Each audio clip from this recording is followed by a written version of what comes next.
En la profunda oscuridad de la noche sobre el Mar Rojo, un piloto lucha con todas sus fuerzas por controlar su avión de pasajeros. Reduce la potencia, reduce la potencia. Pero el avión parece tener vida propia en este momento. ¡No! ¡Dios mío! ¡Le pasa algo al avión! Escuché un grito, un ruido, y eso fue todo.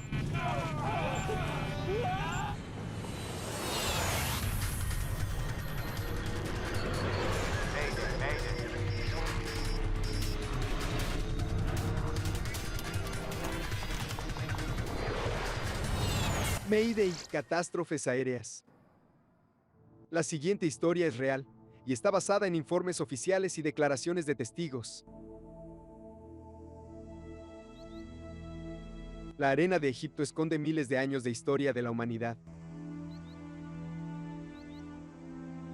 Los monumentos de civilizaciones antiguas dominan el paisaje.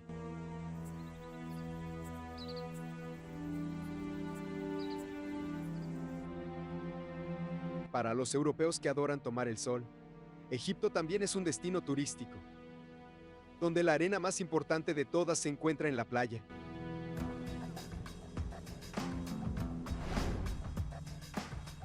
La ciudad de Sharm el-Sheikh está situada a varios cientos de kilómetros al sureste del Cairo.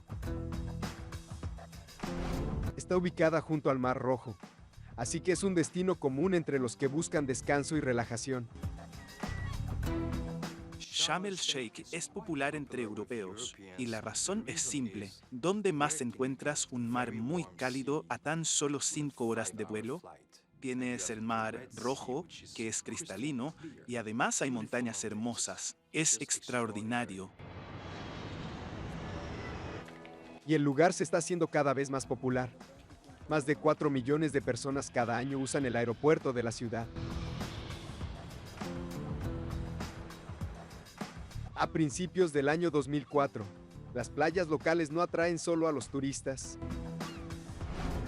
El primer ministro británico Tony Blair también está en la región visitando al líder egipcio Hosni Mubarak.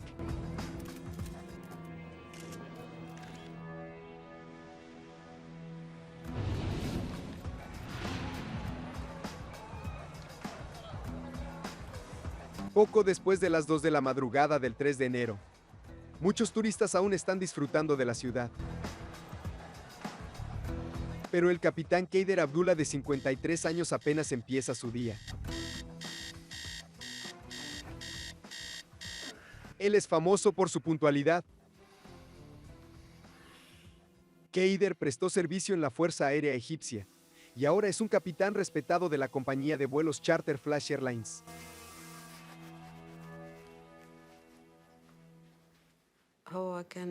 Le gustaba empacar su maleta él mismo.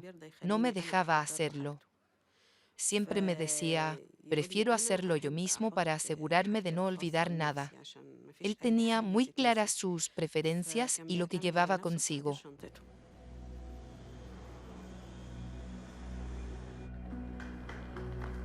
El capitán Kaider se encuentra con su copiloto de 25 años, Amer El-Shafi.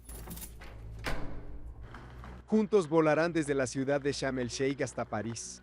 Hola, buenos días. El-Shafi es lo bastante joven para ser el hijo del capitán.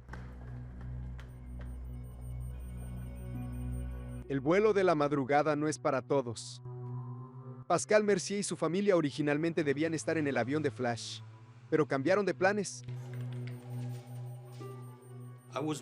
Mi vuelo era con Flash Airlines. Pero cuando mi agencia me dijo que debía despertarme muy temprano y luego también tenía que cambiar de avión en el Cairo, me pareció que no era una buena opción, porque mi hija menor tenía solo 2 años y mis otros hijos tenían 6 y 8. Entonces, no me sentía muy cómodo con el cambio de aviones y todo lo demás. Para otros turistas valía la pena levantarse temprano por los boletos baratos que ofrece Flash. Como Franz Tullie, que pudo llevar a toda su familia a Egipto. Necesitan descansar. Mi cuñado acababa de perder a su padre así que llevó a sus hijos, su madre y su esposa allí para pasar un buen rato. El objetivo no era ver los sitios turísticos ni nada de eso, sino solamente pasar un buen rato juntos. Sharm el Sheikh es una ciudad conocida a nivel mundial por eso. Fatima Hijayi también se dirige de regreso a París después de pasar unas vacaciones en la ciudad de Sharm. Es madre de 5 y viaja sola. Antes de despegar decide llamar a su sobrino en Francia.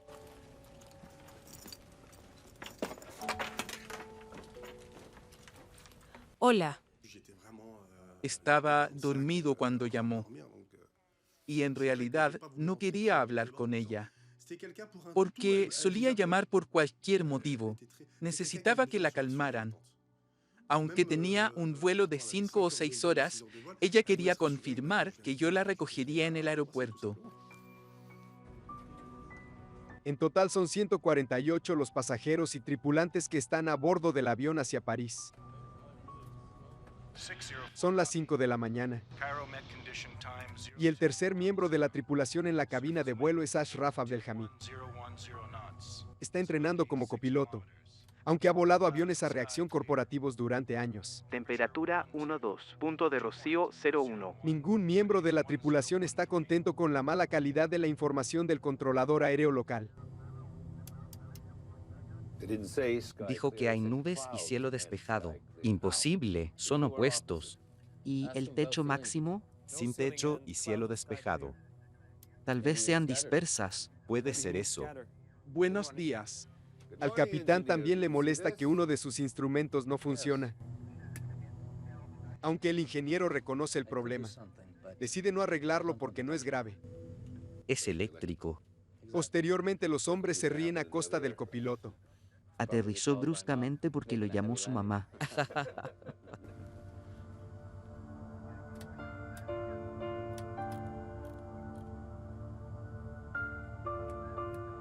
buenos días. En nombre del capitán Keider y su tripulación, les doy la bienvenida a bordo del Boeing 737 de Flash Airlines.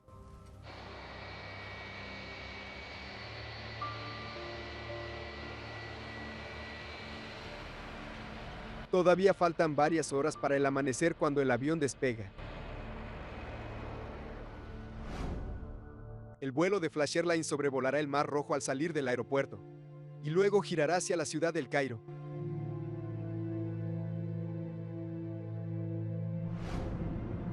El avión asciende en la completa oscuridad de la noche. No hay luz de luna, así que es muy difícil para los pasajeros ver algo afuera a través de las ventanas. Algo extraño sucede en la cabina durante el giro sobre el Mar Rojo, el cual debería ser simple. ¿Viste lo que hizo? Al capitán Keider no le gusta el comportamiento del avión.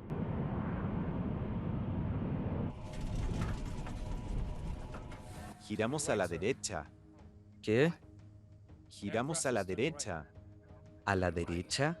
¿Cómo así? El avión debería girar a la izquierda mientras se dirige hacia el Cairo, pero ahora está girando en la dirección opuesta. Bien. Vamos. El capitán intenta volver a poner el avión en el curso correcto, pero la situación se pone cada vez peor.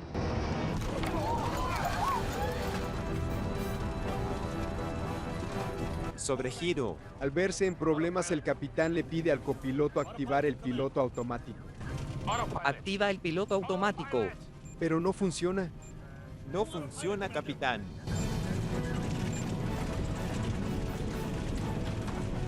El 737 ahora se encuentra volando casi completamente de lado.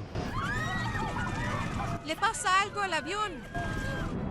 El avión empieza a ganar velocidad a medida que cae en espiral al Mar Rojo. Pocos minutos después del despegue, el avión está fuera de control. La aeronave está cayendo en picada hacia el agua a más de 700 kilómetros por hora. Todos los que están a bordo se están quedando sin tiempo.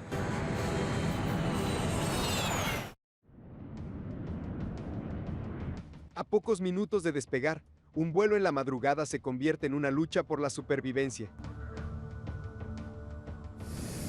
Un avión de pasajeros lleno de familias francesas está cayendo hacia el Mar Rojo. Todos a bordo pueden sentir la increíble velocidad y los giros vertiginosos.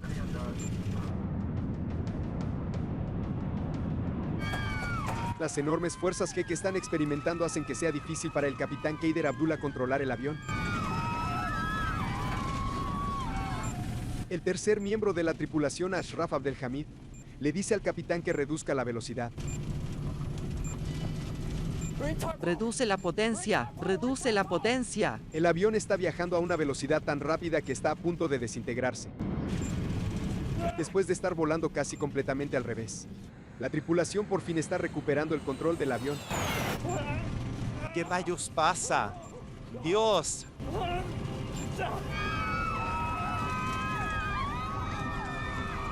Luego escuchan la alerta de proximidad al suelo. Terreno adelante, terreno adelante. Están a una distancia peligrosamente cerca del Mar Rojo.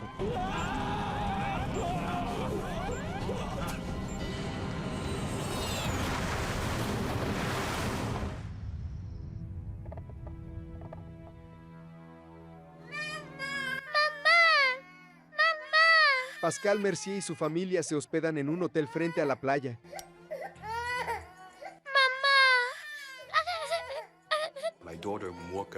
Mi hija se despertó de repente gritando, como si algo hubiera pasado. Tal vez escuchó el impacto. Tranquila, cariño. Ven aquí. Son casi las 5 de la mañana, apenas unos minutos después de que el avión despegó del aeropuerto. Y el avión desapareció de los radares.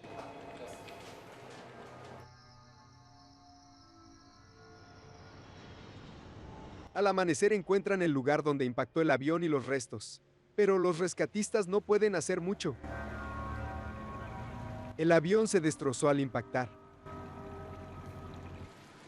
Encuentran en el lugar una postal que dice: "Creo que esta tarjeta llegará después de mí". Hay restos del avión flotando en la superficie, pero la mayor parte de la aeronave se hundió. No hay sobrevivientes. Las 148 personas que estaban a bordo del avión están muertas. El vuelo 604 debía aterrizar en el aeropuerto Charles de Gaulle en París por la mañana.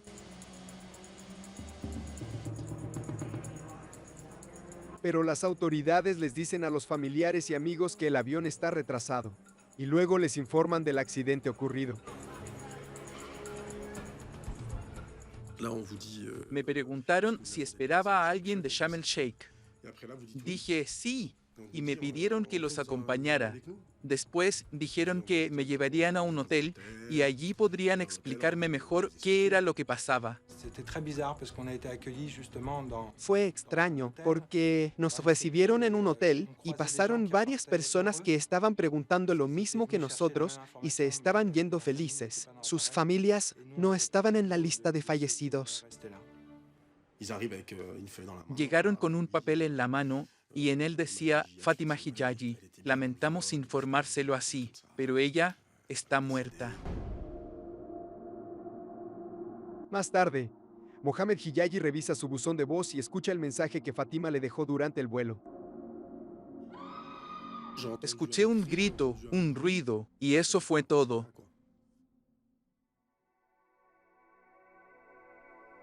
La esposa del capitán Kaider se entera del accidente por su hijo. Mi hijo me llamó desde el extranjero y me dijo que había escuchado algo sobre un accidente de un avión de Flash Airlines.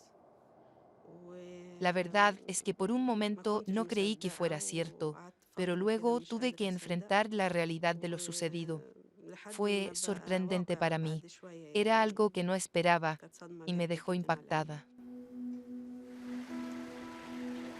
Los empleados de los hoteles comienzan a revisar las habitaciones vacías de quienes estaban en el vuelo 604. Pero una de ellas está ocupada. Señor Mercier. El empleado del hotel comenzó a llorar. Estaba sorprendido, pero feliz de vernos. Pensó que también nos habíamos subido al avión. ¡Están aquí! En el vuelo había 82 personas de mi hotel. La verdad, todo fue muy extraño. Y fue muy difícil. Tuvimos mucha suerte.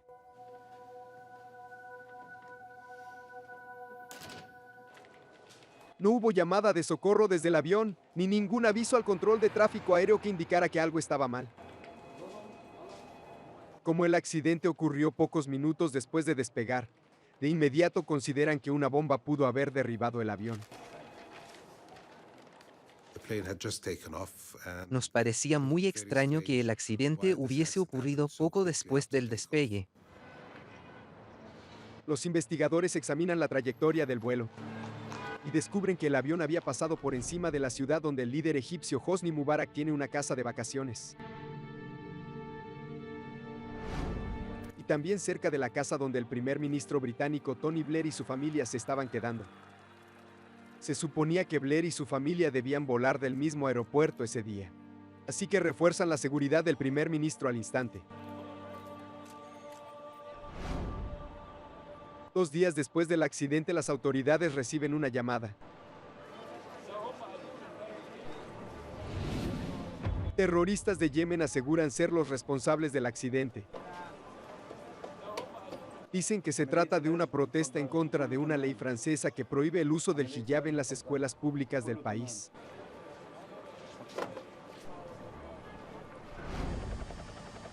Pero a pesar de la llamada y los rumores que circulan, los investigadores rápidamente descartan que sea un acto terrorista. Si se hallan restos en un área muy grande, significa que el avión se desintegró en el aire, y debido a una explosión, se desintegraría en una zona muy extensa. Pero en el caso de este accidente, quedaron muy pocas piezas, y todas estaban concentradas en una zona muy pequeña. Esto indica que el avión no se desintegró en el aire, sino que cayó al agua intacto.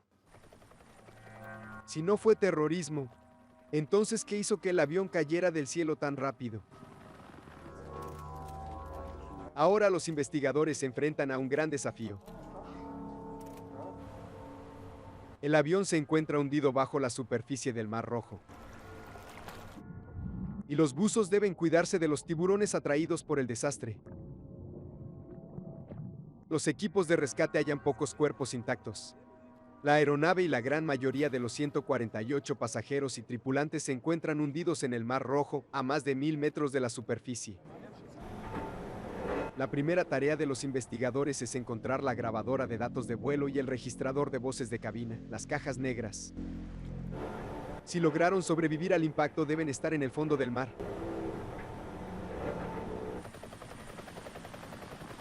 Pero nunca se ha hecho un mapa de esta parte del Mar Rojo. Como hay tantos turistas franceses involucrados, el gobierno francés ofrece su ayuda. Los franceses ayudaron de inmediato enviando un barco especial que estaba equipado con robots para realizar la búsqueda en el fondo del mar. Pero los restos están muy profundos. El submarino del barco francés no puede soportar la enorme presión que hay en el fondo del mar. Los investigadores necesitan desesperadamente otro submarino. Pero el tiempo se está agotando. La caja negra transmite una señal de radio. Sin embargo, la batería solo dura 30 días. Si los investigadores no logran encontrarla en un mes, el misterio del vuelo 604 podría no resolverse nunca. Recuperar las cajas negras antes de que se les acabara la batería y dejaran de transmitir era algo que obviamente preocupaba mucho a todo el equipo. Todos trabajaban 24 horas al día sin descanso para localizarlas y recuperarlas. Mientras continúa el esfuerzo de recuperación, los allegados de las víctimas comienzan a llorar a los fallecidos y presionan a los investigadores para que resuelvan el misterio. Este es el mayor desastre aéreo civil que involucra a ciudadanos franceses. Diversos expertos de Estados Unidos, Francia y Egipto unen fuerzas. Mientras esperan que se recuperen las cajas negras del avión, la investigación comienza a enfocarse en Flash Airlines. La aerolínea tenía solo 2 aeronaves y había estado compitiendo con otras empresas de vuelos charter de bajo costo por clientes en Europa. En los últimos 10 años ha habido una expansión sumamente rápida de aerolíneas de bajo costo en esta parte del mundo. Ofrecen un servicio económico y sin lujos, y luchan por una parte del competitivo mercado vacacional. Los lugares turísticos costeros como Sharm el Sheikh son uno de los muchos destinos a los que vuelan. Algo que les permite ofrecer estos viajes tan baratos es que operan las aeronaves 24 horas al día. Operar con esos horarios tan ajustados significa que los aviones vuelan sin parar. Y ahora hay antiguos pasajeros de Flash quejándose sobre otros vuelos. Surgen muchas historias. Regresaba de unas vacaciones.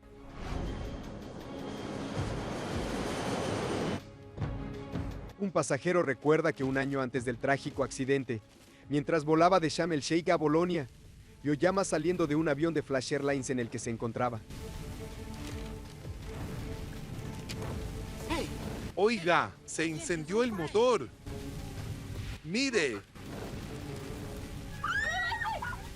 Sí, ¿ve? El avión en llamas se ve obligado a hacer un aterrizaje de emergencia. Los investigadores descubren que en el año 2002, una autoridad de aviación suiza decidió realizar una inspección sorpresa en el mismo avión que se accidentó. Faltan las máscaras de oxígeno del piloto. Y no hay suficientes tanques de oxígeno. Algunos de los instrumentos no funcionan. Esto es suficiente para que la autoridad suiza suspenda los vuelos por 8 horas hasta que la empresa repare el avión. Un par de días después le prohibieron a Flash Airlines volar en Suiza. Luego les prohibieron volar en Polonia. Y en Noruega los operadores turísticos dejaron de contratar a Flash. Es raro que le prohíban a una aerolínea operar en un país. Tuvo que haber hecho algo muy mal, sobre todo en cuanto a la seguridad del avión. Ante la creciente preocupación por su historial de seguridad, los investigadores revisan la documentación de Flash Airlines. Y descubren que nunca hicieron copias de los registros de mantenimiento más recientes del avión accidentado. Desaparecieron junto con la aeronave. No tener copias del registro técnico y dejar las únicas que existen a bordo de la aeronave es una violación. La Autoridad de Aviación Civil de Egipto emitió instrucciones muy claras que dicen que este tipo de situaciones no deberían ocurrir bajo ninguna circunstancia. Las autoridades francesas coinciden en que hay dudas importantes sobre Flash. Así que ahora le prohíben a la compañía volar en Francia. Y aunque hay preocupaciones sobre el estado de los aviones de la compañía, no hay tales problemas con la tripulación del vuelo 604. El capitán Keider era considerado un piloto estrella y un héroe de guerra nacional por su desempeño en la guerra de Yom Kippur. Durante su carrera profesional no solo voló aviones de combate sofisticados, sino también una variedad de aviones de carga grandes. Keider contaba con más de 7,000 horas de experiencia de vuelo, y adicionalmente tenía 2,000 horas como instructor de vuelo. Toda la evidencia recogida demuestra que el capitán Keider era un piloto ejemplar. Por ahora, la aeronave y sus cajas negras siguen ocultas en las profundidades del Mar Rojo, así que los investigadores se preguntan si este es el caso de un piloto excelente que luchó por salvar un avión en mal estado. ¿Viste lo que hizo?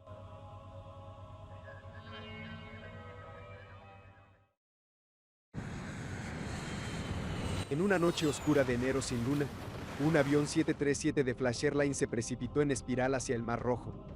Las 148 personas que estaban a bordo murieron. Los investigadores que intentan averiguar por qué cayó el avión descubrieron un historial de problemas de seguridad en la aerolínea. Pero tratar de demostrar que había algo mal con el avión que se accidentó es difícil. Una gran parte de los restos se hundió profundamente. Y los investigadores no han podido encontrar las cajas negras del avión. Siempre que un avión se accidenta en el agua, una de las preocupaciones de los investigadores es no poder recuperar las cajas negras. Esas dos cajas le dan al investigador un contexto claro, y sin ellas, la investigación podría ser muy difícil. Finalmente, después de varios días de búsqueda hacen un descubrimiento. Un barco de investigación francés detecta las señales que emiten las cajas negras. Un submarino que es operado a distancia desciende a una profundidad de más de 1000 metros. Pero la violencia del impacto diseminó los restos en una zona muy extensa. 2 semanas después del accidente, el registrador de voces y la grabadora de datos de vuelo son recuperados del fondo del mar. Ahora los investigadores tienen evidencia de lo sucedido.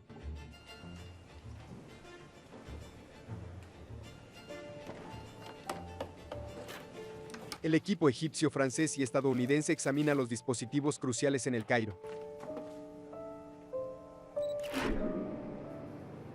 Y la operación de rescate por fin concluye tras hallar las 2 cajas negras. A excepción de algunas piezas pequeñas, el resto del avión está demasiado profundo para recuperarlo. Continuar sería demasiado costoso. Aunque no tienen todos los restos, los investigadores se concentran en lo que recuperaron. Esperan que las cajas negras puedan recrear los últimos minutos del avión siniestrado.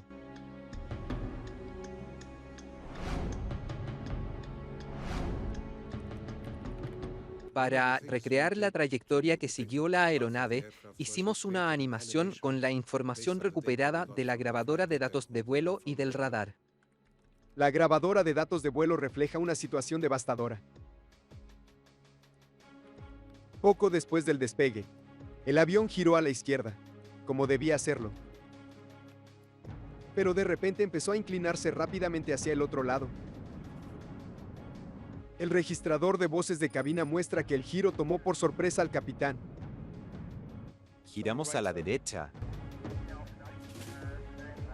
¿Qué? ¿Cómo así?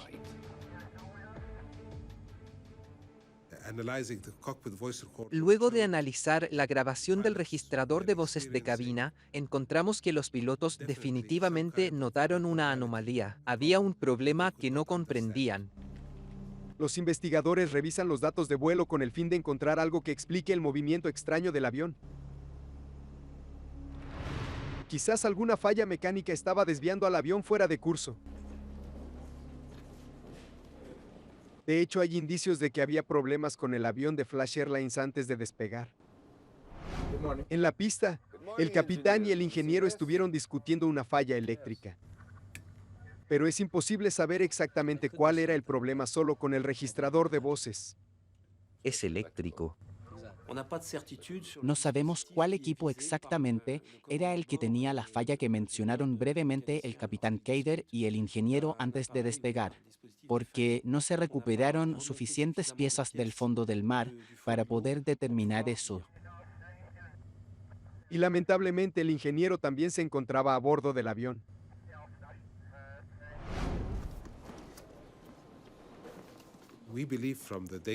Basados en los datos que revisamos y la grabadora de datos de vuelo, creemos que es muy posible que el avión empezara a girar hacia la derecha por sí solo. ¿Pero qué fue exactamente lo que salió mal? Investigar un accidente minuciosamente puede tomar años. Pero el caso del accidente del vuelo 604 de Flash Airlines presenta retos únicos. Investigar accidentes consume mucho tiempo y recursos, especialmente cuando no se pueden examinar los restos del avión. Así que debes estar muy seguro de los hechos, las condiciones y las circunstancias antes de publicar la información. Los familiares y amigos de las víctimas se sienten cada vez más frustrados. Los meses pasan y exigen respuestas. Nos vimos obligados a protestar frente a la embajada egipcia, porque habían pasado 11 meses y no nos habían dicho nada al respecto. Poco después de la protesta, los investigadores egipcios publican un informe al respecto. Contiene toda la información registrada en las cajas negras. Pero el informe no llega a ninguna conclusión definitiva sobre por qué se estrelló el avión. Damas y caballeros, buenas noches. Dado que la situación es tan complicada, los investigadores aún no tienen respuestas para lo sucedido. Lo único que pueden hacer es seguir analizando.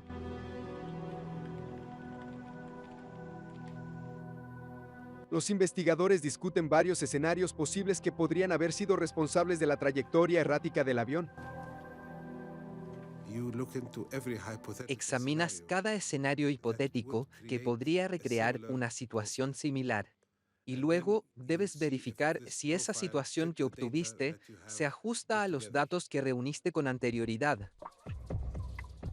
Se examinan 50 teorías diferentes con un gran nivel de detalle.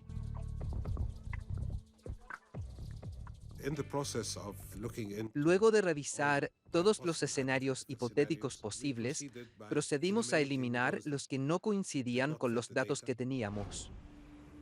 Los investigadores viajan a Estados Unidos para probar las ideas que parecían más probables en un simulador sofisticado.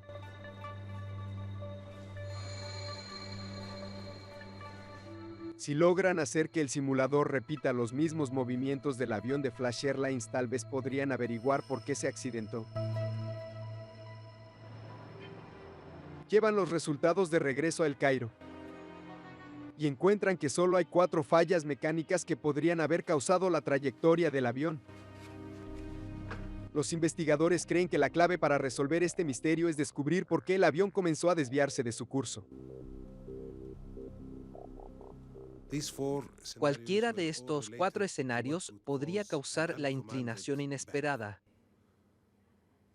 Al final de la investigación quedamos con estas causas que no podíamos descartar. 2 de los escenarios involucraban los spoilers en el ala derecha del avión.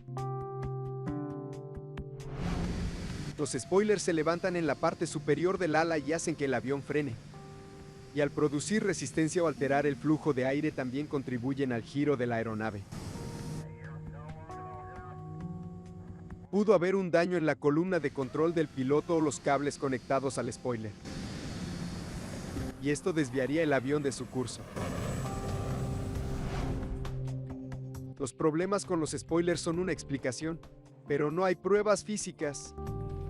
Y aunque había problemas de mantenimiento con los aviones de Flash, ninguno tenía que ver con los spoilers del avión. Así que el equipo busca otra explicación. Otra causa potencial del accidente son los alerones del avión. Esta parte del ala del avión es la que controla el ángulo de giro de la aeronave. Un alerón defectuoso podría haber hecho que el avión se inclinara hacia la derecha. Si la tripulación no pudo arreglarlo, eso explicaría que el avión haya caído en espiral. Es cierto que una falla en el compensador del alerón podría crear una trayectoria de vuelo como la del accidente. Pero de nuevo no hay pruebas físicas que respalden esta teoría. Y por lo general los pilotos son capaces de resolver una falla en el compensador del alerón. Para resolver esto, solo tenía que mover la columna de control en la dirección opuesta con fuerza. Sobregiro. Cuando escuchan la grabadora de voces de cabina, los investigadores se confunden por la discusión sobre el piloto automático. ¡Piloto automático! El capitán solicitó que se activara el piloto automático. Pero no se activó, y el avión comenzó a caer en picada hacia el mar. Y los investigadores hallan otro intercambio curioso que ocurrió antes en la grabación. Cambio a piloto automático. El capitán Kader comenzó el giro inicial sobre el Mar Rojo manualmente, y luego dejó que el piloto automático continuara. Piloto automático. El registrador de datos de vuelo muestra que el piloto automático sí se activó mientras el avión estaba ascendiendo. Aún no. Pero luego el capitán parece cambiar de opinión.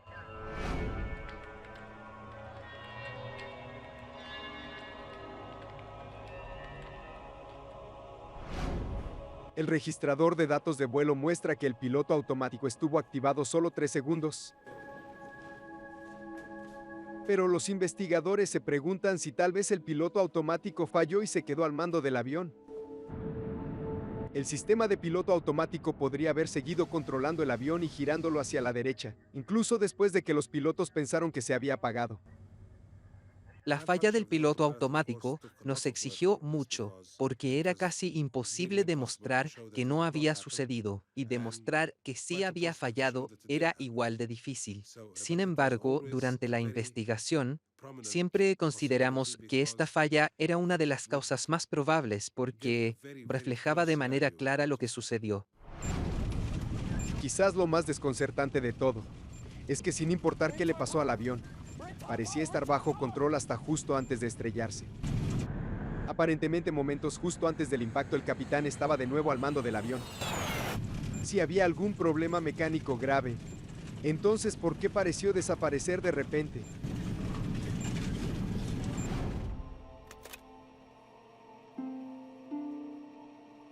Algunos miembros del equipo quieren considerar algo más que una falla mecánica, como los pilotos. A Estados Unidos le preocupaba que no habían explorado a fondo el factor humano como causa del accidente. Tal vez la alta estima que le tenían a los pilotos egipcios estaba interfiriendo. En Egipto respetan a los pilotos, sobre todo a los pilotos de la Fuerza Aérea. Por 26 años, el presidente ha sido un oficial condecorado de la Fuerza Aérea. En un lugar así, casi no sospechan de los pilotos. Cuando algo falla, es natural culpar al equipo. Y en este vuelo, el piloto era un héroe de guerra que contaba con miles de horas de experiencia. Los investigadores descubren algo peculiar cuando revisan de nuevo el registrador de datos de vuelo. Incluso antes del extraño giro a la derecha del avión, hay 3 cosas que parecen suceder al mismo tiempo. En lugar de hacer un giro suave a la izquierda, el avión deja de girar antes. Además, la nariz del avión comienza a elevarse y la velocidad disminuye significativamente. Pero el piloto no dice nada mientras eso sucede. Parece que no se ha dado cuenta de los cambios en la trayectoria de vuelo. He volado desde allí en el mismo avión y de noche, y el piloto no debe permitir que la velocidad baje a 30 nudos o que el ángulo de alabeo cambie más de 5 grados sin especificar claramente las razones del cambio en la trayectoria. Algunos investigadores empiezan a considerar una teoría provocativa que podría explicar este comportamiento aparentemente extraño. Es posible que el capitán Keider estuviera experimentando vértigo.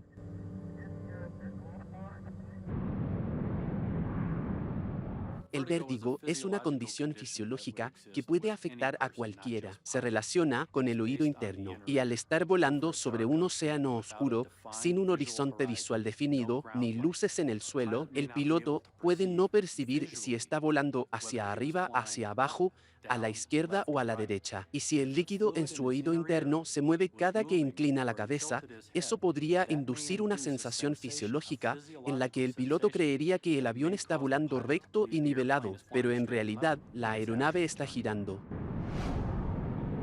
La trayectoria de vuelo del avión es ideal para crear una fuerte sensación de vértigo. El avión de Flash Airlines despegó en una oscura noche sin luna. El capitán Keider estaba volando de manera manual y comenzó a girar mientras ascendía. Al volar en la oscuridad sobre el agua, es muy difícil para el capitán Keider saber exactamente dónde está solo con sus sentidos. Cuando esté listo, giro a la izquierda para marcar 306, Sham VOR.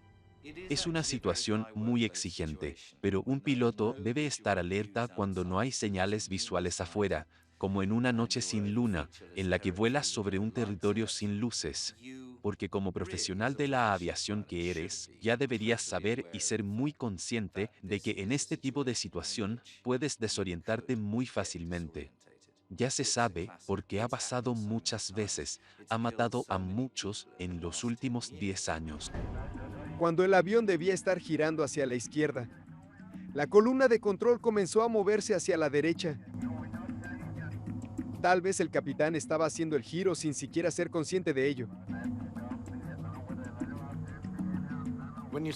El movimiento de las superficies de control sugiere que algo guiaba al capitán hacia la derecha. Eso pudo haber sido un horizonte falso o algo que vio fuera de la ventana. ¿Viste lo que hizo? O también es posible que haya creído que estaba corrigiendo un problema con el avión como tal. Cree haber retomado la trayectoria de vuelo, pero cuando menos lo espera, recibe información contradictoria. Giramos a la derecha.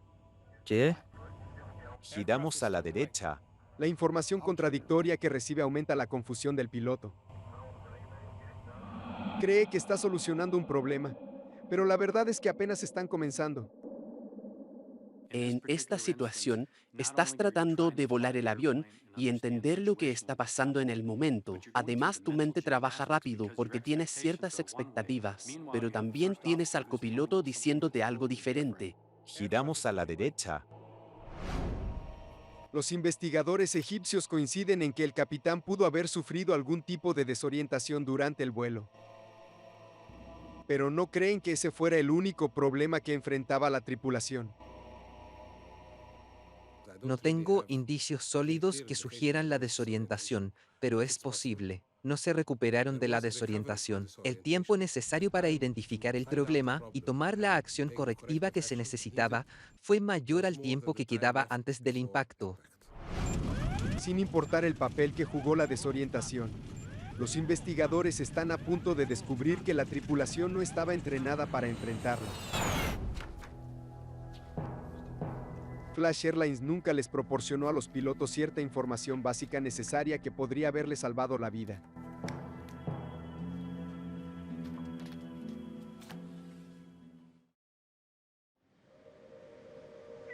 Han pasado 2 años desde que un avión charter egipcio se estrelló trágicamente en las aguas del Mar Rojo.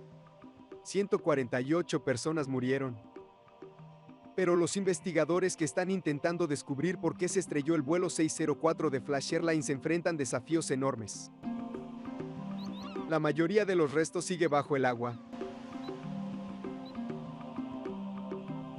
Luego de examinar las cajas negras del avión, los investigadores creen que la desorientación pudo haber influido en el accidente. La noche oscura y el mar sin rasgos distintivos causaron que el piloto se confundiera sobre lo que estaba ocurriendo. Pero también puede que el avión tuviera problemas mecánicos. Mientras intentan resolver el misterio, los investigadores hacen un hallazgo desconcertante. Funcionarios de Flash revelaron que no les habían dado a los pilotos el entrenamiento en gestión de recursos de tripulación, a pesar de que era un requisito para la empresa. Este entrenamiento podría haber ayudado a la tripulación a manejar la situación.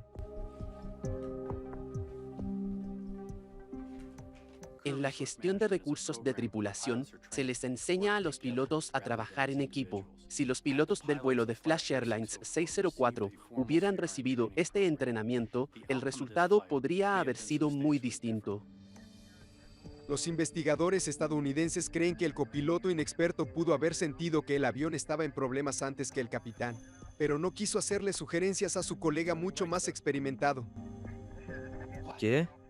Giramos. Tampoco intentó tomar el control de la aeronave. El entrenamiento de gestión de recursos de tripulación habría empoderado al copiloto, quien tenía más información de la situación, a tomar el mando, al ver que el capitán no estaba tomando las acciones correctivas adecuadas. Una conversación que ocurrió en la cabina de vuelo antes del despegue puede revelar por qué el joven copiloto podría haberse sentido incómodo desafiando al capitán. Era por la tarde y el sol me encandilaba. Apenas podía ver la pista de aterrizaje. Y él ya estaba diciendo, a la vista. ¿La vista de quién? Muy bien, señor. Puede que el intercambio no fuera insultante, pero pudo haber reforzado el sentimiento del copiloto de que él era el estudiante y el capitán el maestro. No veo nada. Y él dice, a la vista, ¿qué se veía? Sirve como retroalimentación negativa. Esto hace que el copiloto novato dude. No quiere equivocarse de nuevo. Quiere el respeto de un general de la Fuerza Aérea. La tripulación debe incluir gente que trabaja en equipo. No puede haber una persona piloteando y la otra observando sin decir nada. Pero el capitán y el copiloto no estaban solos en la cabina. Un tercer miembro de la tripulación con más experiencia que el copiloto también estaba allí. Tal vez sean dispersas. Pero él también se quedó callado hasta los últimos segundos del vuelo. Si no, ¿cómo sabremos que salimos de la nube? Lo escuchamos hablar de manera muy clara y abierta, pero ocurre solo mientras se encienden los motores. Estaba conversando con el copiloto y con el capitán. Entonces tenemos a una persona experimentada que se queda en silencio. Por lo tanto, creemos firmemente que si él hubiese visto a algún miembro de la tripulación haciendo algo indebido, o tal vez omitiendo algo que debería hacer, seguramente habría dicho algo al respecto. ¡Reduce la potencia! Solamente al final de la grabación se escucha que pide reducir la potencia. Es decir, que eso es lo único que vio que debía corregirse. Incluso si el copiloto hubiera tomado el control antes. No hay manera de saber si eso habría salvado el avión. Lo que sea que haya ocurrido en el vuelo 604 sucedió rápido. Como el avión acababa de despegar, la tripulación tuvo muy poco tiempo para reaccionar antes de caer al mar.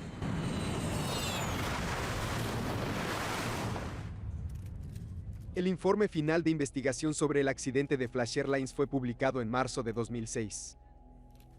Pero no hay respuestas claras. Los funcionarios egipcios dicen que hay 4 fallas mecánicas que podrían haber causado el accidente. Y que la desorientación sí pudo haber jugado un papel, pero no es la causa del accidente. Los investigadores de Estados Unidos no culpan al avión. Y prefieren decir que el problema es de la aerolínea, por no haber entrenado adecuadamente a la tripulación. Los pilotos actúan según sus habilidades, conocimiento y entrenamiento. Si el entrenamiento fue deficiente, la empresa es responsable.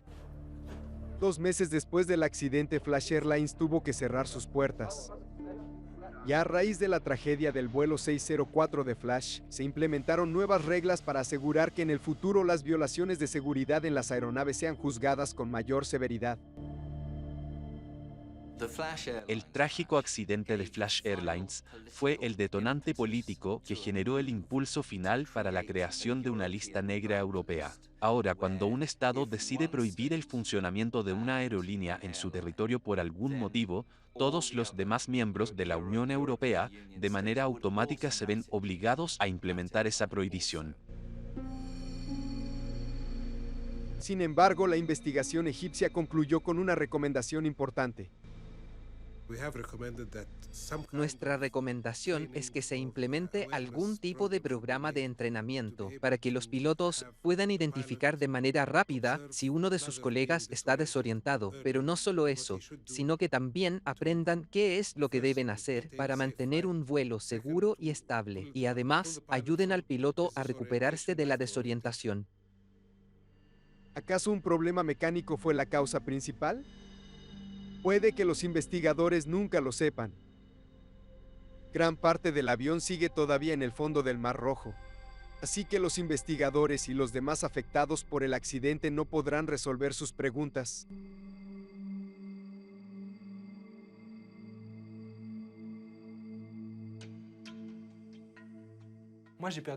Perdí a mis sobrinos y a mi sobrina. Eran solo niños. ¿Quién sabe qué futuro habrían tenido? Es algo que no tiene precio. Esta es una pérdida muy grande.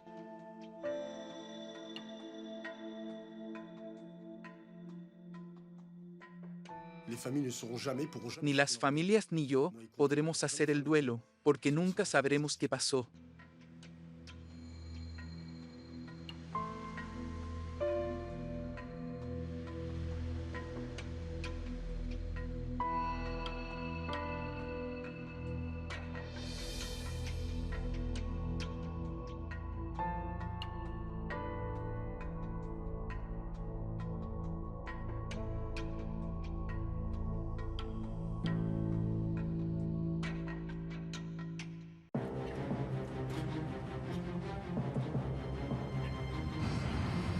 Un avión 747 que vuela hacia Sudáfrica se llena de humo.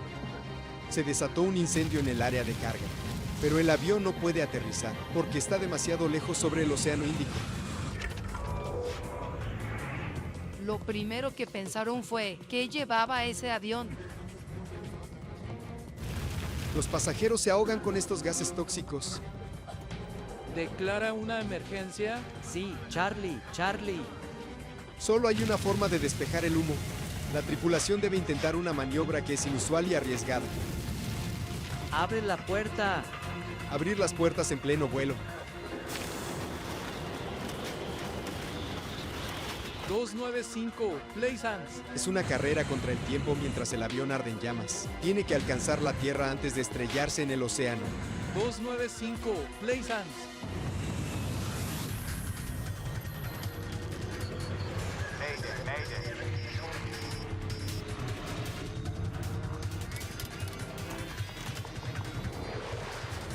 Mayday, catástrofes aéreas.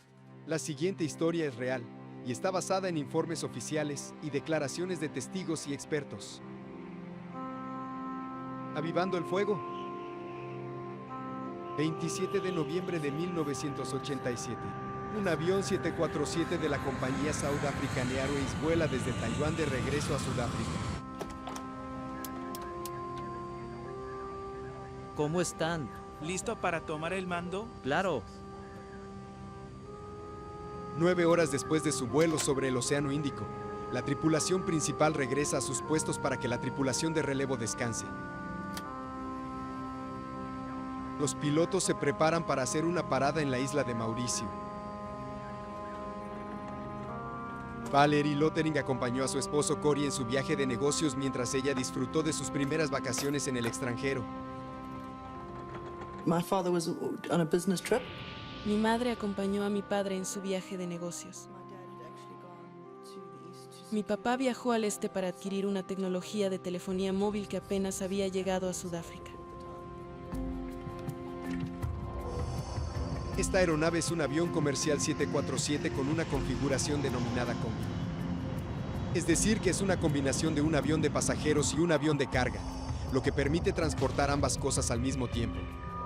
Al igual que un 747, el combi tiene una gran área de carga abajo. El combi también tiene otra área de carga justo detrás de la última fila de asientos de la sección de la clase económica, y la cabina de vuelo está un nivel arriba de la de pasajeros.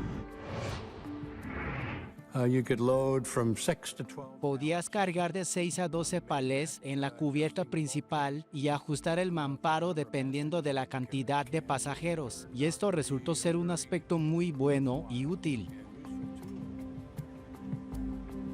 El vuelo número 295 lleva a bordo a 159 personas y 6 grandes palés de carga pesada. El 747 combi llamado Helderberg es indispensable para la flota de South African Airways. Es muy útil para aquellos vuelos que son de larga distancia. Durante el apartheid, un avión como el combi fue beneficioso para South African Airways porque debían volar alrededor de África por el Atlántico. Para protestar contra el régimen racista blanco de Sudáfrica, los estados africanos negros se niegan a permitir que las aerolíneas sudafricanas sobrevuelen su espacio aéreo, lo que las obliga a tomar rutas de vuelo más largas. Existían sanciones políticas, económicas y culturales en contra de Sudáfrica. Sudáfrica no tenía una buena reputación a nivel mundial. En el vuelo 295, a menos de 1 hora de llegar a Mauricio, comienza a sonar la alarma de humo en la cabina de vuelo. Señala que hay un incendio en el área de carga en la cubierta principal detrás de los pasajeros. Pero cuando llega la tripulación, el fuego ya se había descontrolado.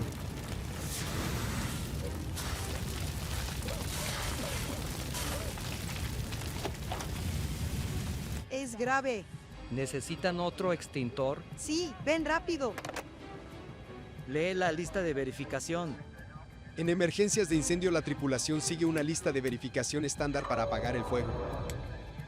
El freno también saltó. Revisa el panel de frenos. El fuego quema el cableado del avión, lo que causa cortocircuitos peligrosos. Adelántense. Pero además los pasajeros están teniendo mucha dificultad para respirar. Válvula de conductores abierta. Válvula PAC abierta. Ventiladores de circulación apagados. La lista de verificación de incendios instruye que deben aterrizar en el aeropuerto más cercano. Pero ese es el aeropuerto de la isla de Mauricio y están a 300 kilómetros de distancia de él. El capitán Ace no tiene muchas opciones y decide pedirle a un miembro de su tripulación que ayude a apagar el incendio.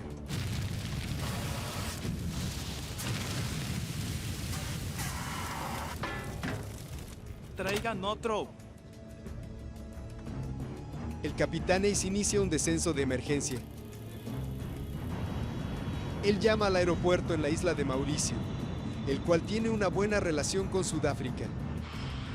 El control de tráfico aéreo de la isla de Mauricio recibe la llamada de emergencia a las 4 a.m. Springbok 295 a Mauricio. Springbok 29. Adelante 295. Hay humo dentro del avión, así que haremos un descenso de emergencia a nivel 140. Confirmen que va a descender a 140. Estamos descendiendo. ¿Declara una emergencia? Sí, Charlie. El capitán Ace suena tranquilo, pero necesita deshacerse del humo que hay dentro del avión. Aquello que está quemándose en la bodega de carga produce un humo espeso y tóxico que se está filtrando con rapidez por toda la cabina. Podría ser letal para los pasajeros. Diga su posición. ¿Cómo dice? Su posición. Los instrumentos del capitán Ace comienzan a perder energía. Perdimos varios paneles y no sé nuestra posición. No está seguro de dónde se encuentra. El aeropuerto se prepara para un aterrizaje de emergencia y la tripulación del Helderberg utiliza otra lista de verificación para deshacerse del humo. Ventilador suplementario apagado. Ventiladores de circulación encendidos. Condición del humo. Los voy a llamar.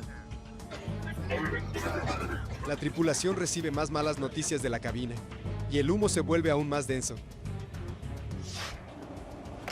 Está muy mal. No puedo respirar. El avión se aproxima a una altitud de 4.500 metros y la lista de verificación indica que el capitán debe realizar una maniobra de emergencia que pocos pilotos han hecho.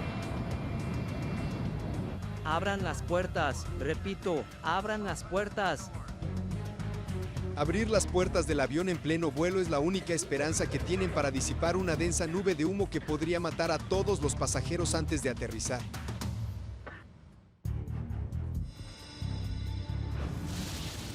La cabina del vuelo número 295 de South African Airways se llena de humo, y solo hay una forma de salvar a los pasajeros de los gases mortales. Nivel de vuelo 150 desde 140. 150 desde 140. 150. El capitán inicia su descenso de emergencia a 4.500 metros para poder abrir las puertas. A 4.500 metros los pasajeros pueden respirar el aire exterior. A esa altitud la diferencia de presión que hay entre el aire dentro y fuera del avión es suficiente para expulsar todo el humo dentro de la cabina de forma rápida pero no peligrosa. Ahora el capitán debe reducir su velocidad a 370 kilómetros por hora, es decir 200 nudos.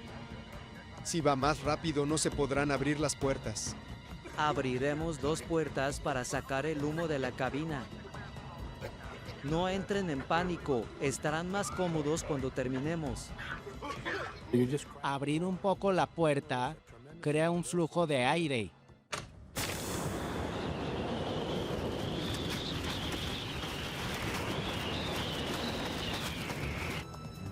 Springbok 295, ya abrimos las puertas.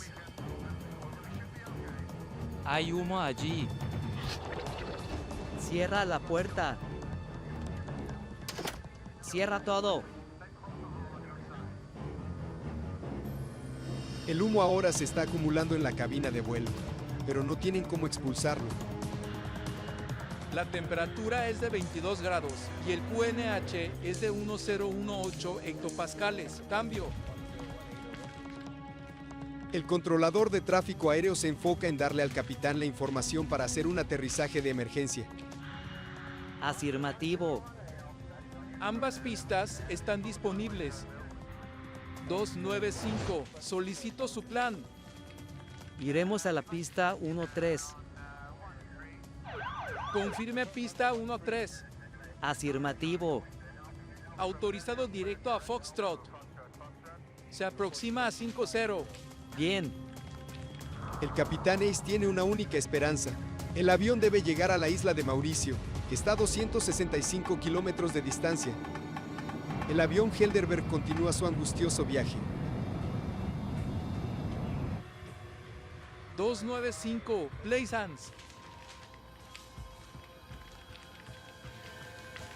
Pero a las 4 de la mañana no contestan una llamada del control de tráfico aéreo. 295, Plaisance. 295, Plaisance. Como no recibe respuesta del vuelo 295 durante 36 minutos, el control de tráfico aéreo de Mauricio declara una emergencia. Se lanza una alerta a los equipos de búsqueda y rescate. Varias aeronaves despegan desde Mauricio y buscan en las aguas oscuras el avión desaparecido, pero no encuentran nada. En el aeropuerto de Johannesburgo, South African Airways declara formalmente el retraso del vuelo 295. We were supposed to be going away on our annual holiday, so we were all very excited. Se suponía que íbamos de vacaciones por 3 semanas luego de buscar a mis padres, así que estábamos muy emocionados. Recuerdo que estaba sintiendo muchas emociones. Al principio estaba muy emocionada por verlos en casa y de repente esa felicidad se desapareció cuando supe que el avión había desaparecido. En la tarde del día siguiente, un avión de rescate avista los primeros restos flotantes de la aeronave.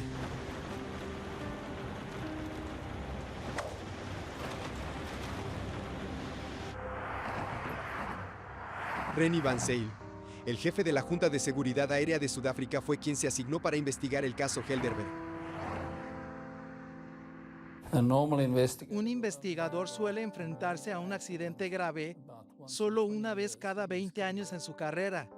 Nos sorprendió mucho la noticia y tuvimos que comenzar la investigación a primera hora de esa mañana. Se encuentran 8 cuerpos en el agua, todos con lesiones extremadamente graves. A las 2 de la tarde nos dijeron que encontraron el accidente y una mancha de aceite. Era evidente que el avión se había perdido. Lo que más me sorprendió es que justo la noche anterior al vuelo, ellos habían hecho sus testamentos, se habían encargado de los seguros y toda su documentación antes de emprender el vuelo, lo cual fue una gran coincidencia. En su testamento, mi padre tomó la decisión de designar como padrinos a unos buenos amigos de la familia.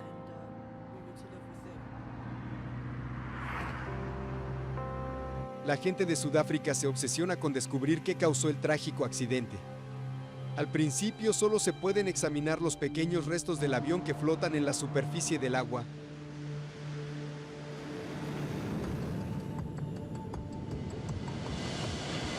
Entre los escombros que se encontraron, el equipo de Rennie Van Zyl descubre 3 relojes de pulsera.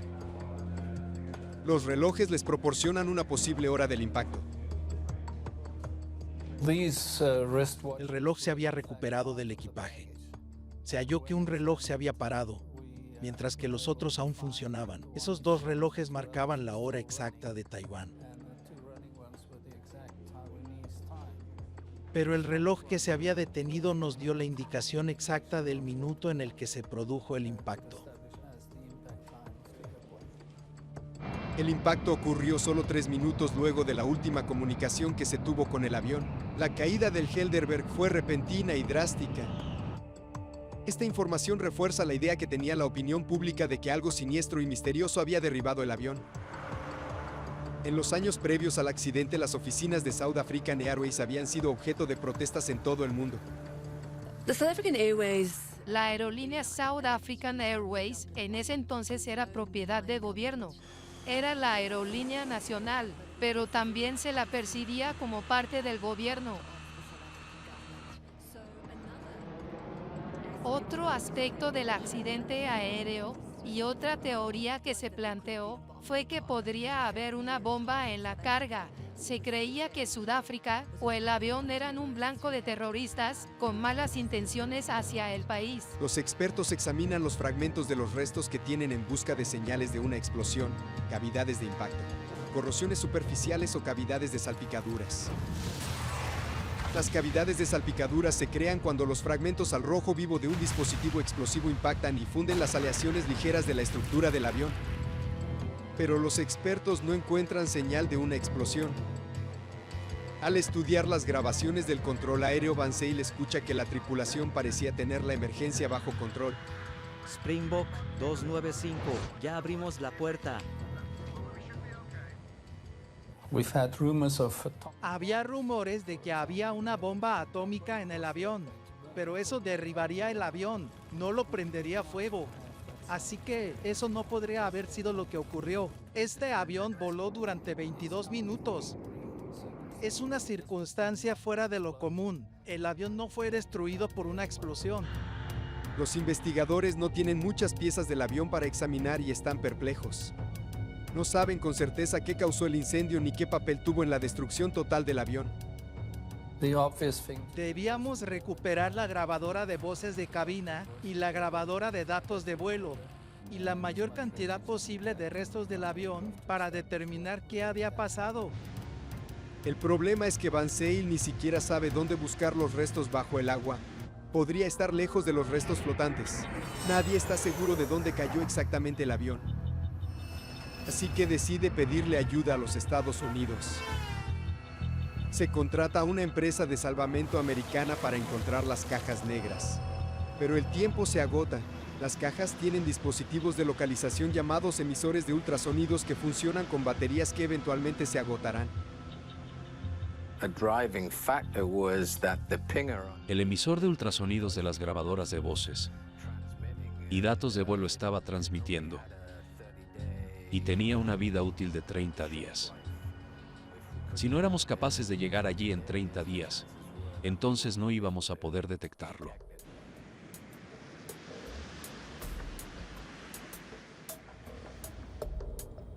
Para cuando se pueda reunir el equipo adecuado en el Océano Índico. Solo quedarán 7 días antes de que las baterías y los emisores se agoten por completo. Mientras tanto, se hacen pruebas de sangre en los restos humanos recuperados de los escombros. Todos muestran rastros de hollín en sus tráqueas. Se determina con certeza que al menos 2 de los pasajeros fallecieron debido a la inhalación de humo. Los investigadores descubren una inquietante realidad. Mientras la tripulación luchaba por aterrizar el avión, algunos pasajeros ya estaban muertos. Mientras buscan las cajas negras, los investigadores continúan examinando los restos.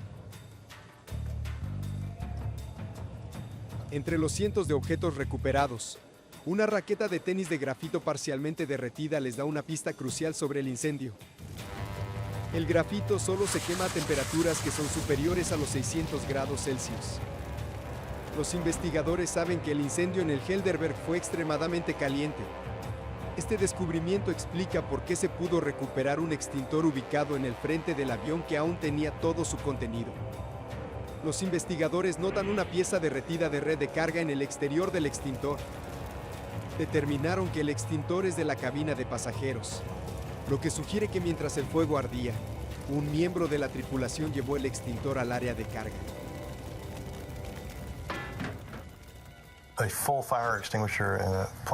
Encontrar un extintor sin usar en un avión que se estrelló por un incendio sugiere que no se pudo entrar a esa zona por el intenso calor que había. Y el metal derretido en el extintor es otra prueba clara de la intensidad del incendio.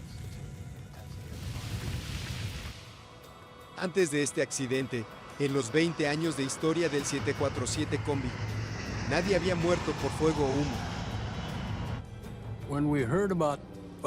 Fue la primera vez que oí hablar de un incendio en un avión de fuselaje ancho.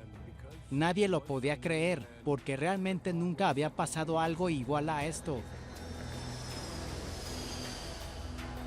¿Qué fue lo que pudo haber causado un incendio tan intenso en el Helderberg? ¿Acaso el incendio fue causado por un problema de cableado en el avión? o lo provocó algo en el cargamento. Al principio la investigación se centró en el cargamento, porque el incendio se originó en el compartimento de carga principal. Lo lógico era investigar la carga. ¿Qué indicaban las guías de carga sobre lo que transportaba el avión? Los investigadores luego descubren que había 6 palés de carga en el vuelo 295.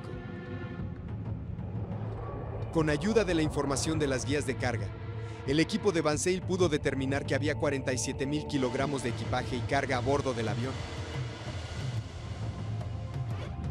Los investigadores descubren que antes del despegue, un agente de aduanas taiwanés realizó una inspección aleatoria de una parte de la carga, pero no encontró nada sospechoso.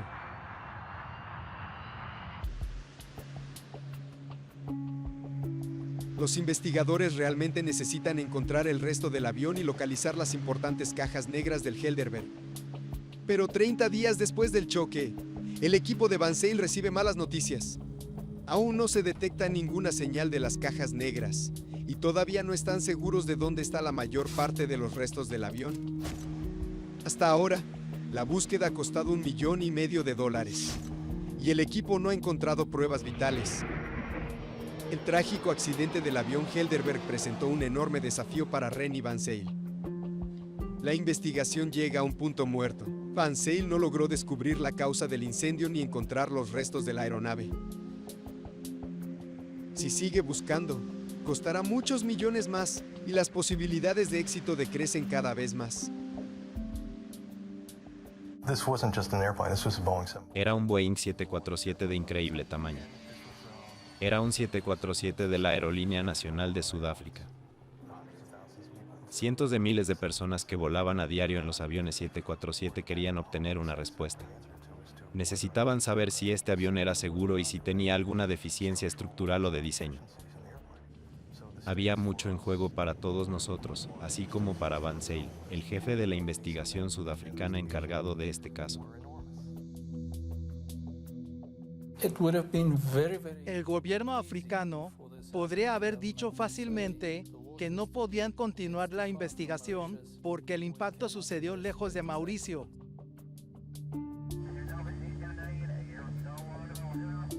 Debajo de las olas del vasto océano Índico aún permanecen ocultas las piezas que quedaron del avión Helderberg.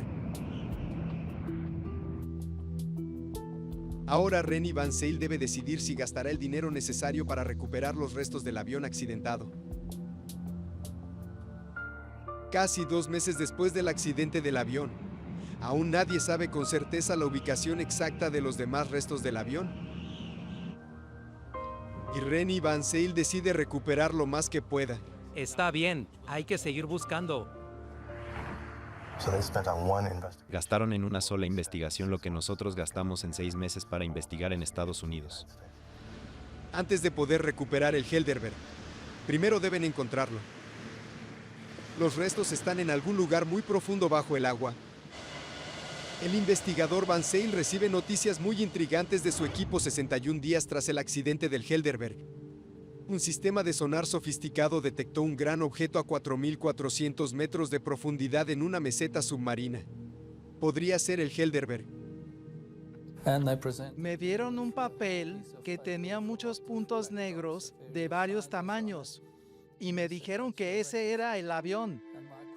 Pero yo les pregunté cómo sabían que era el 747, porque podrían ser el resto de otro avión. Pero me dijeron que lo era solo porque ellos lo decían. Sin embargo, nadie ha ido tan profundo para recuperar algo, ni siquiera para el Titanic. Renny Van Zyl no tiene opción para averiguar si las imágenes del sonar son en realidad los restos. Debe realizar la parte más costosa de la investigación, la Operación Resolve. Un submarino controlado a distancia llamado Gemini será enviado al fondo del océano para grabar lo que hay allí. Si es el Helderberg, el Gemini buscará elementos clave como las cajas negras. El problema es que el minisubmarino debe estar conectado a la nave nodriza mediante un cable de fibra óptica flexible que mide casi 7 kilómetros de largo. Nunca se ha construido un cable de esa longitud. Debía ser un cable largo. No existía un cable como ese. Así que tuvimos que mandarlo a un fabricante para que lo diseñe y construya. Pero antes de ensamblar el cable de fibra óptica, Van Zyl inició una investigación aparte para determinar las capacidades de extinción de incendios del Helderberg. Él descubriría que el propio diseño del combi podría haber sido la causa que condenó al vuelo 295. Los investigadores quieren saber si el combi estaba diseñado correctamente para proteger a los pasajeros del vuelo 295 de South African Airways del fuego. No había humo en la cabina. El líder del equipo estadounidense en la investigación, Barry Strauch, va a la sede de Boeing en Seattle para averiguar cómo se probó el avión para recibir la certificación en prevención de incendios. El equipo de investigación de Strauch descubre que para cumplir con las regulaciones federales, se prendió fuego a un fardo de hojas de tabaco en las pruebas de incendio de Boeing. Cuando un técnico entra a la zona de carga para apagar el fuego de demostración, no entra humo en la cabina de pasajeros. El humo permanece en un solo lugar y el incendio se extingue rápidamente. Pero eso fue bajo las condiciones de prueba que Boeing utilizó.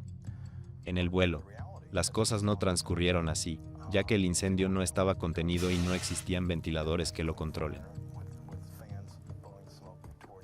En el avión había varios palés y un fuego que creció bastante antes de que se generara el humo.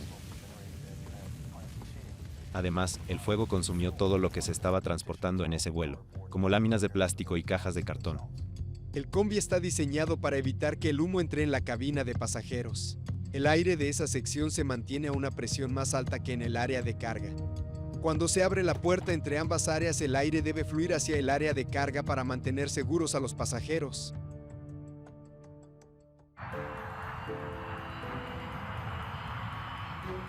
Los investigadores realizan su propia prueba. Deciden imitar las condiciones del Helderberg y prenden fuego a un gran palé en una cabina de carga llena. El fuego es más intenso y la temperatura es mucho más alta. Los investigadores descubren que una llama más caliente tiene un impacto radical en el aire de la bodega de carga. Cuando se abre la puerta de carga, el humo fluye hacia la cabina de pasajeros. En las pruebas de Boeing se utilizaron hojas de tabaco. El fuego del Helderberg fue muy diferente al que se usó en la prueba de incendio y humo que realizó Boeing. El calor se habría originado dentro del compartimento de carga, y así generó presión que eliminó la diferencia de presión entre este compartimento y la cabina de pasajeros. Sin esta diferencia, no habría nada para contener el humo y mantenerlo en el lado de la carga. Por lo tanto, este humo de monóxido de carbono y dióxido de carbono habría penetrado en el lado de los pasajeros. Luego, los investigadores descubren algo posiblemente más letal, a medida que la cabina de pasajeros se llenaba de humo. Una lista de verificación instruía a la tripulación a encender los ventiladores de recirculación. La intención de la lista de verificación es disipar el humo acumulado en la cabina de pasajeros después de que se haya extinguido el fuego. ¿Ventiladores de circulación? Encendidos. Pero en este caso, encender los ventiladores fue una decisión trágica. Los ventiladores toman aire de arriba del techo de la cabina, así como del compartimiento de carga antes de redirigirlo de vuelta a los pasajeros.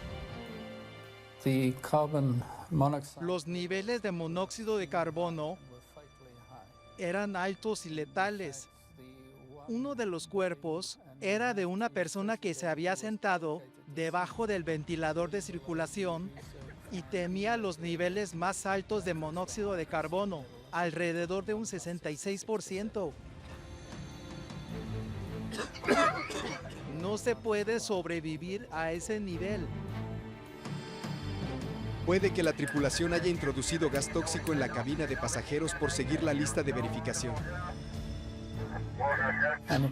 Es muy probable que los pasajeros a bordo se hayan asfixiado antes del impacto. Ninguna lista de verificación para un 747 combi había previsto los problemas que ocurrieron en el Helderberg. Un incendio en la bodega de carga y humo en la cabina. La lista de verificación para deshacerse del humo supone que ya no hay fuego. En ese caso, descender a 4.000 metros de altitud y abrir la puerta de la cabina sería lo correcto. Esto sacaría el humo del avión y permitiría que la gente pueda respirar otra vez. Pero si el incendio no se extinguiera, eso aumentaría el flujo de aire al fuego y la cantidad de oxígeno que lo alimentaría y lo haría crecer. Creemos que en este caso el fuego nunca se apagó. De hecho, los intentos de la tripulación por mejorar la situación pueden haberla empeorado. Los investigadores comienzan a darse cuenta de que apagar un incendio en el compartimento de carga del combi es más difícil de lo que se creía.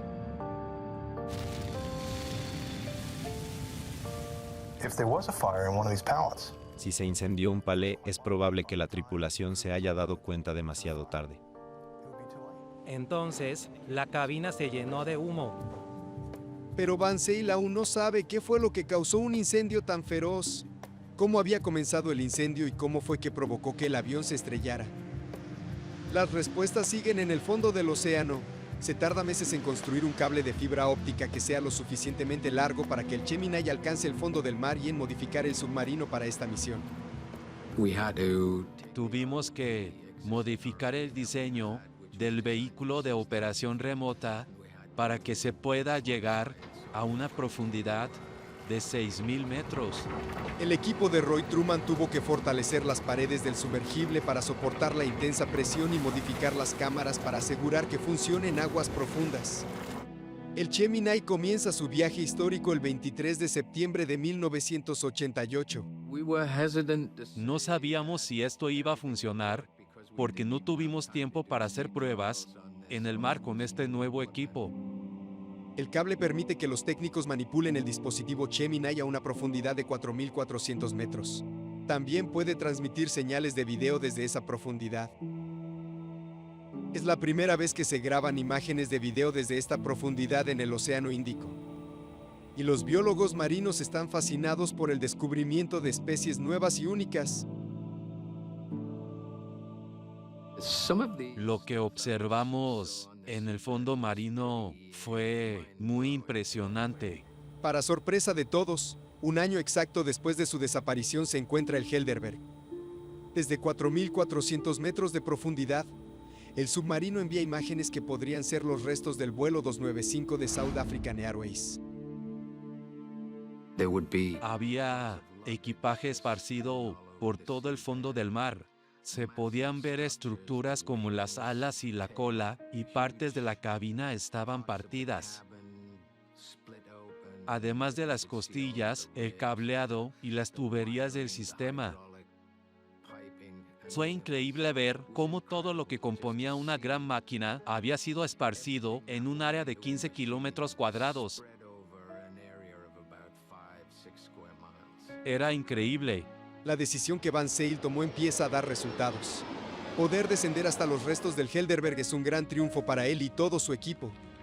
Pero solo encontrar los escombros no era suficiente. Un año después del accidente, Van Zyl aún tiene la esperanza de recuperar la grabadora de voces de cabina de entre los restos. Un objetivo de la misión era recuperar la grabadora de voces de cabina.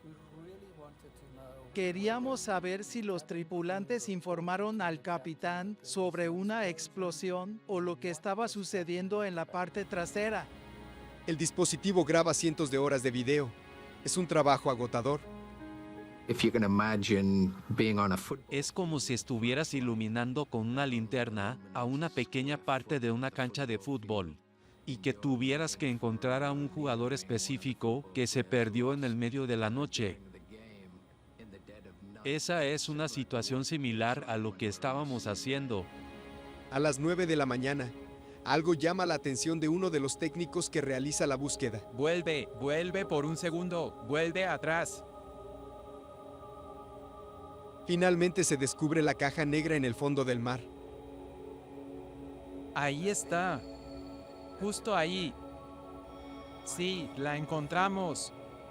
Lo hicimos.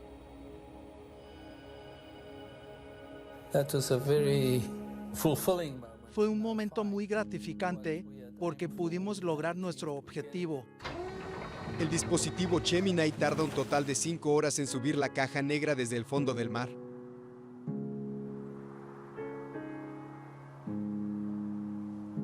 Este descubrimiento capta la atención de los medios de comunicación de Sudáfrica. Estamos en 1989 y el régimen del apartheid mantiene su control autoritario sobre el país. Van Zyl toma una decisión inusual. Él decide llevarse la caja negra sellada a la ciudad de Washington y la abre allí. Porque de lo contrario, me habrían acusado de haber encubierto algún tipo de información o algo similar. La FAA y la Junta de Seguridad escucharon la grabación con nosotros por primera vez. La tensión presente es evidente. La grabadora de voces de cabina debería tener una grabación de los últimos 30 minutos del vuelo mientras se intentaba apagar el fuego. Pero la grabación resulta ser una gran frustración. Después de un año en el fondo del océano, es difícil entender lo que se escucha.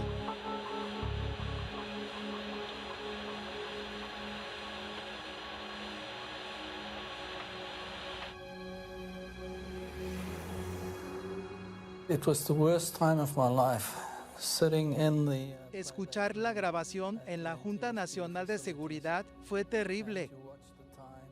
Veía cómo el tiempo pasaba y no había indicios de problemas en la grabación. Cuando llegó a los 25 minutos, me estaba poniendo muy ansioso.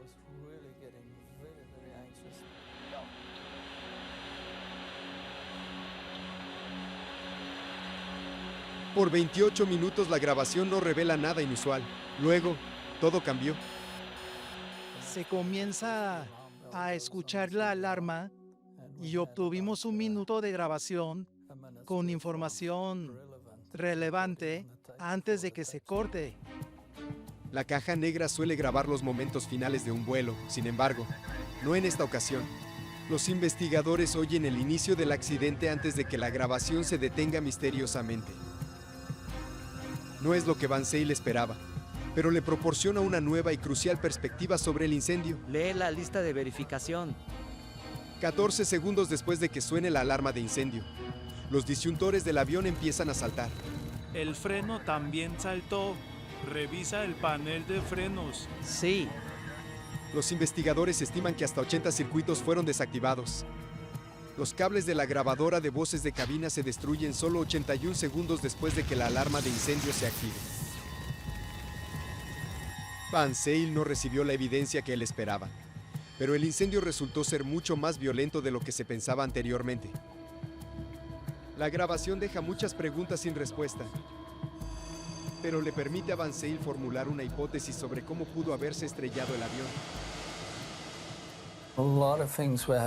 Había mucho movimiento en la cabina y creemos que alrededor de 80 frenos comenzaron a saltar al mismo tiempo. Esto pudo haber hecho que controlar el avión fuera muy difícil. O incluso que el avión haya descendido gradualmente hacia el mar. No sé si se podría haber controlado el vuelo. Yo estaría aterrado en una situación como esta. No sé qué habría hecho yo. Y si no siguieron bien la lista de verificación, nunca lo sabremos. Los investigadores aún no saben qué provocó el incendio del Helderberg. Solo se podrá resolver el misterio del accidente si se recuperan más partes del avión. Nos dimos cuenta de que teníamos que continuar recuperando el resto del fondo del océano. Van Zyl se enfoca en ciertas piezas clave del área de carga del avión combi. Se llevan todas estas piezas a un hangar en donde se las va a reensamblar. El plan que él tiene es reconstruir la sección del área de carga donde es muy probable que haya comenzado el incendio. Así es como Van Zyl descubre que el fuego no había llegado a tocar el piso del área de carga. Sabemos que el fuego nunca ardió a menos de 1 metro sobre el piso del área de la carga.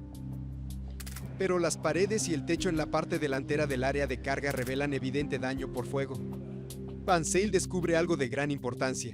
El origen del fuego fue en el palé delantero derecho de la carga. Parecía que el incendio se había contenido en ese palé. El palé delantero derecho estaba lleno de computadoras que estaban protegidas por una envoltura de poliestireno. Los investigadores sospechan que un incendio dentro del palé entró en contacto con el material de la envoltura de poliestireno, lo que produjo gases que se acumularon cerca del techo. Cuando los gases se calentaron lo suficiente, provocaron un fuego que se propagó por la bodega de carga. Cuando el humo penetró las láminas de polietileno, el fuego se volvió muy caliente. Aunque la envoltura del palé propagó el incendio, Van Zyl aún no sabía cómo había empezado el fuego. Después de millones de dólares y más de 1 año y medio de trabajo, tiene que concluir su investigación.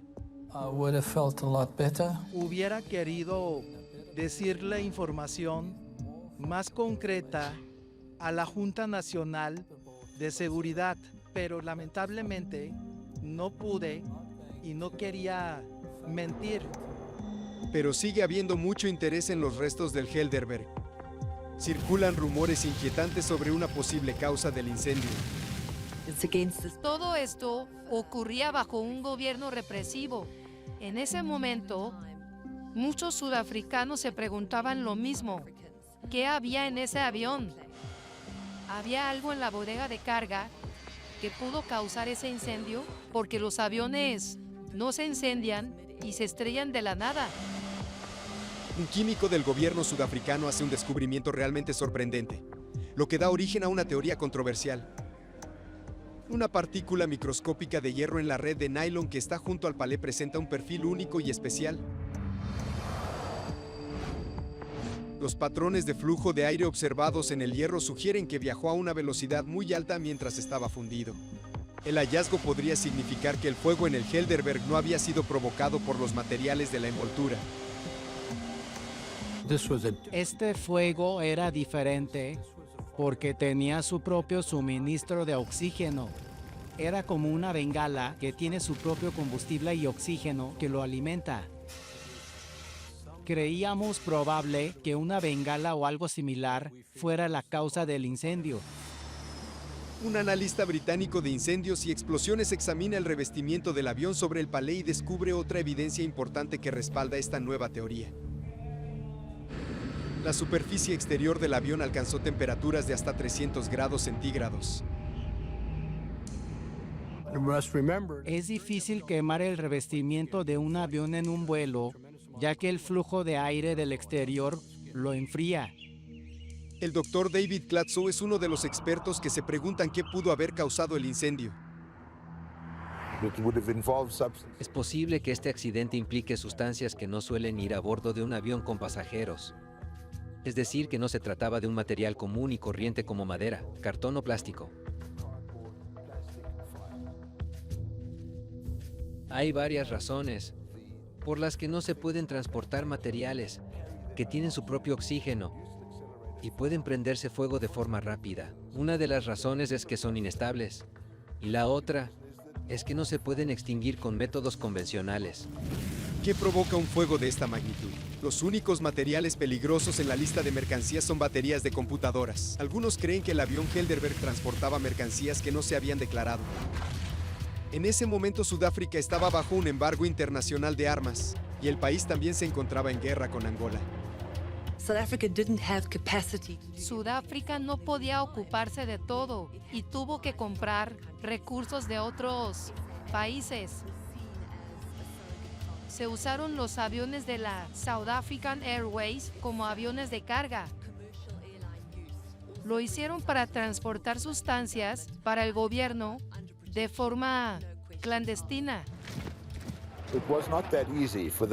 Les resultaba difícil volar una aerolínea cuasimilitar a diferentes países y recoger contrabando militar, ya que estábamos bajo un embargo de armas en ese momento. Los medios de comunicación avivan las sospechas de que el gobierno usaba aviones de pasajeros para importar armas de manera secreta y clandestina. Armscor es la compañía que se encarga de suministrar las municiones a las Fuerzas Armadas sudafricanas. Necesitaban producir un sistema de cohetes más eficiente para lidiar con la amenaza aérea en Angola. Los sistemas de cohetes que se usan para esos fines requieren un componente llamado perclorato de amonio, que actúa como combustible. Creo que el Helderberg estaba transportando este componente. No es el tipo de compuesto que quieres tener en un avión porque es muy inestable y peligroso. Es susceptible a la autoignición por cualquier vibración o movimiento violento. La investigación oficial del accidente no llega a la conclusión de que el Helderberg estaba transportando armas ilegales. Pero los rumores aún persisten. Más de 10 años después del accidente, estas teorías inquietantes llevan a un gobierno sudafricano muy distinto a reconsiderar el caso.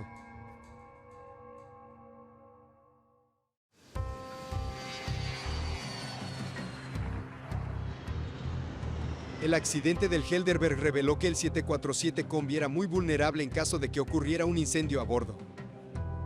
South African Airways detuvo de inmediato el uso del 747 Combi, y las autoridades estadounidenses lo notan. La Administración Federal de Aviación creó nuevas regulaciones, pero realizar los cambios necesarios para adaptarse a ellas no era económicamente viable. Entonces, después del accidente del Helderberg, el 747 Combi dejó de usarse.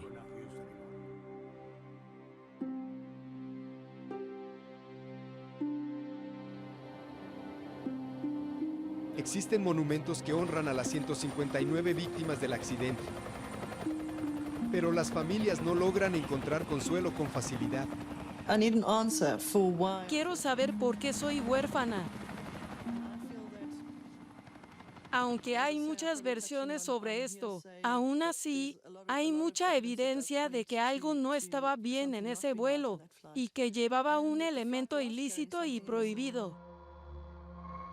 10 años después del trágico accidente del vuelo Helderberg, el nuevo gobierno sudafricano lanza una comisión especial para reexaminar minuciosamente el accidente. La Comisión de Verdad debía descubrir las atrocidades del apartheid y el papel que tuvo la Administración Federal de Aviación en la ruptura de sanciones durante los años 80. Además de determinar si lo que pasó en el Helderberg fue un accidente insólito. En 1998, la Comisión de Verdad y Reconciliación llega a una conclusión polémica. Establecieron que nada de lo que se había declarado en la lista de mercancías pudo haber causado el incendio. La Comisión de Verdad concluyó que había irregularidades en este caso. La Comisión de Verdad y Reconciliación expuso las contradicciones de la versión oficial del gobierno. Si nada de lo que había en la carga causó el incendio, entonces, ¿qué fue lo que provocó el fuego? ¿Y cómo es que llegó a bordo del avión? La realidad es que, a menos que alguien confiese que había provocado el incendio y se pueda comprobar que no es una farsa, no se podrá resolver el misterio de este accidente.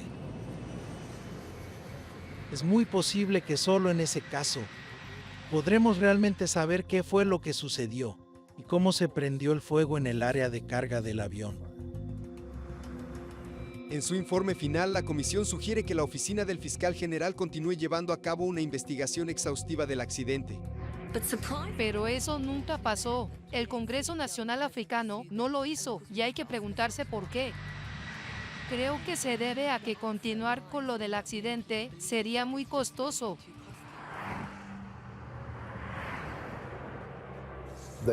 No quieren hacerlo porque sería un desastre financiero para la aerolínea. Rennie Van Zyl dedicó años de su vida a resolver el misterio del avión Helderberg. Su incapacidad para probar de manera definitiva la causa del incendio no le impide reconocer el gran beneficio que tuvo su investigación. Creo que mi equipo hizo todo lo posible según las condiciones y situaciones extremas. Nunca antes se había hecho algo así. Fue algo pionero. Es frustrante no saber qué fue lo que provocó el fuego. Y quizás nunca lo sepamos. Creo que aún hay gente que sabe qué pasó. Sé que en ese entonces nuestro país estaba en guerra y se creía que estaban cumpliendo con su deber, pero siento que deberían apoyar a las familias y revelar esa información.